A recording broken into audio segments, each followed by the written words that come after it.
মালিক যদি আমাদেরকে দয়া না করতেন, তাহলে আমরা যে হাইসিয়তে চলতেছি, আমাদের যে চাল চলন, আমাদের যে উঠা বসা, আমাদের যে চিন্তা ফিকির, এই নিম্ন শ্রেণীর চিন্তা ফিকির দিয়ে দুনিয়াতে চলা মুশকিল ছিল, চলা মুশকিল ছিল। মালিক স্পষ্ট বলে, আফাহাসিবতুম আন্নামা খালাকনাকুম আবাসাও, আফাহাসিবতুম, ও বান্দা তুমি কি চিন্তা করো, তুমি কি ভাবছো যে আমি আল্লাহ তোমার এমনি এমনি বানাইছি?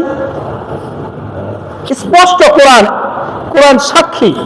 এখানে আল্লাহ তাআলা কোরআনে বলতেছে সূরা মুমিন যে আফাহাসিবতুম আন্নামা খালাকনাকুম আবাসা, বান্দা তুমি ভাবছো যে তোমারে আমি এমনি এমনি তৈরি করছি? হ্যাঁ, ওয়া আন্নাকুম ইলাইনা লা ওয়া আন্নাকুম ইলাইনা লা তুরজাউন, এটা ভাইবো না যে তোমার আমি এমনি এমনি বানাইছি। মনে রাখো তুমি কিন্তু আমার নিকট প্রত্যাবর্তন করবে, তুমি কিন্তু আমার নিকট ফিরে আসবে। এই ফিকির যদি থাকে যে আমি আমার মালিকের দরবারে দাঁড়াইতে হবে। শুধু তাই নয়, মালিক বলে ফাতাআলাল্লাহুল মালিকুল হক,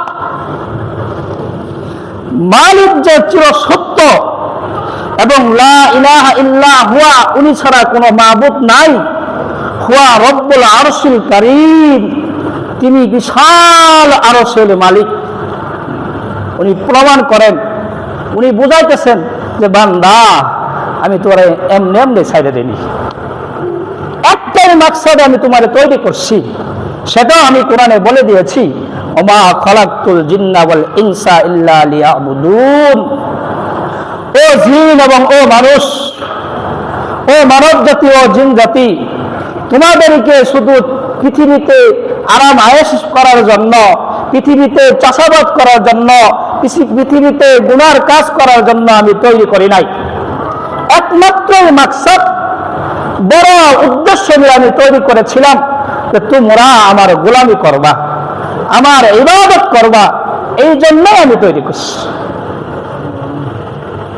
আজ কিতাবে দেখলাম মালিক কত দয়া করে, কথাটা খুব অন্তর দিয়ে লাগছে।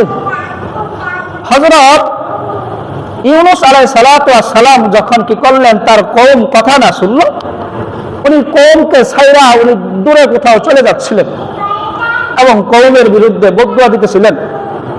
তাই আল্লাহ, এত বুঝাইলাম, এত ওয়াজ করলাম, নিজে না খায়, নিজে সারা দিন পরিশ্রম করা সারাটা জীবন বিসর্জন দিলাম, কিন্তু আমার কওম কথা শুনলো না।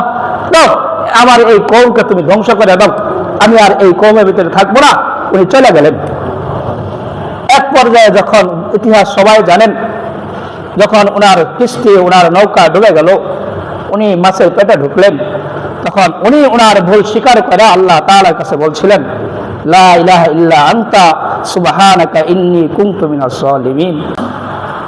এই কথা বলা মাত্রই মালিক তার অন্তরের ভিতরে দয়া লাগছে, আর মাছ একে হুকুম করছে, মাছ ওনাকে কি করছে, সরজমিনে সাগরে পাড়ে ফেলাই দিচ্ছে। এরপর ইউনূস আলাইহিস সালাতু ওয়াস সালামের সাথে মালিকের কথোপকথন, মালিক কথা বলতেছে, ইউনূস আলাইহিস সালাতু ওয়াস সালাম যাচ্ছেন, যাওয়ার পথে দেখলেন একটা কুমার, সে তার হাত দিয়া পাতিল বানাইতেছে। কুমারেরা কি বানা? পাতিল বানা, হ্যাঁ, ডাকনা বানা, পুতুল বানা, অনেক কিছু বানা।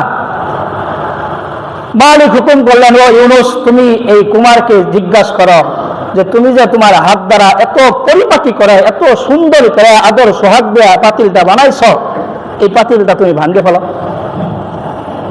যখন ইউনূস আলাইহিস সালাতু ওয়াস সালাম বললেন, উনি বললেন, হযরত, আমার এই পাতিলের প্রতি খুব আগ্রহ এবং খুব মায়া করে, মহাব্বত করে বানাইছি, এই পাতিলটা আমি কিভাবে ভাঙ্গি? এর সাথে আমার একটা দরদ আছে, মায়া আছে। ঠিক তদ্রূপ ওই সময় আমার মালিক বলেন যে, ও ইউনূস, তুমি যে কওমকে বরবাদ করার জন্য বলছিলা, তারা তো আমি বানাইছি, তাদের তো আমি বানাইছি, এবং আশরাফুল মাখলুকাত, সর্বসৃষ্টি শ্রেষ্ঠ মাখলুকাত হিসেবে মানুষকে আমি বানাইছি। এই মানুষগুলো আমি কিভাবে ধ্বংস করছি? তাহলে মালিক কত দয়া করছে বলেন। এত সুযোগ সুবিধা দেওয়ার পর যদি তুমি মালিকের গোলামি না করো, মালিকের কথা অনুযায়ী যদি না চলো, তাহলে মালিক বড়জনের পরে আবার বালার যে বিপরীত খারাপ সাইড আছে, মালিক বলেন আযাবুস শাদীদ, আমি তোমাকে কঠিন আযাব দেব। আমি তো তোমাকে খুব আদর করছি, খুব মায়া করছি, খুব মহব্বত করছি, এত কিছু করার পর তুমি আমাকে কি দিলা? দীর্ঘ 11টা মাস তোমাকে আমি খাওয়াইলাম, তোমার মন চাইয়া যেইভাবে মন চায় সেদিকে তুমি ঘুরলা, দিনে 5 বেলা খাওয়া দরকার, 10 বেলা খাওয়া দরকার, তুমি খাইলা, আমি বাধা দেই নাই। শুধু একটা মাস, আইয়ামাম মাদুদাত, ফুটিয়ে কয়েকটা দিন আমি তোমার কাছে চাইছি, আর তুমি আমার এই পরিণতি দিলা। হ্যাঁ, তোমার ভালোর জন্যই আমি কোরআনে বলছি লাআল্লাকুম তাত্তাকুন, তুমি রমজানে রোজা রাখো, তুমি মুত্তাকি হয়ে যাও, পরহেজগার হয়ে যাও, ভালো মানুষ হয়ে যাবে। হ্যাঁ, ভালো মানুষের ব্যাপারে আল্লাহ তাআলা বলেন রাদিয়াল্লাহু আনহুম ওয়া রাদু আন, ও বান্দা তোমরা আমার প্রতি সন্তুষ্ট হয়ে গেছো, আমি আল্লাহ তোমার প্রতি সন্তুষ্ট হয়েছি। জাযাউহুম ইনদা রাব্বিহিম জান্নাতু আদনিন তাজরি মিন তাহতিহাল আনহার, এই মুত্তাকির বদৌলত, মুত্তাকির পরিণাম, মুত্তাকির জাযা আমি আল্লাহ তোরে জান্নাত দেব। সুবহানাল্লাহ, এর চেয়ে আর কি ফজিলত আছে?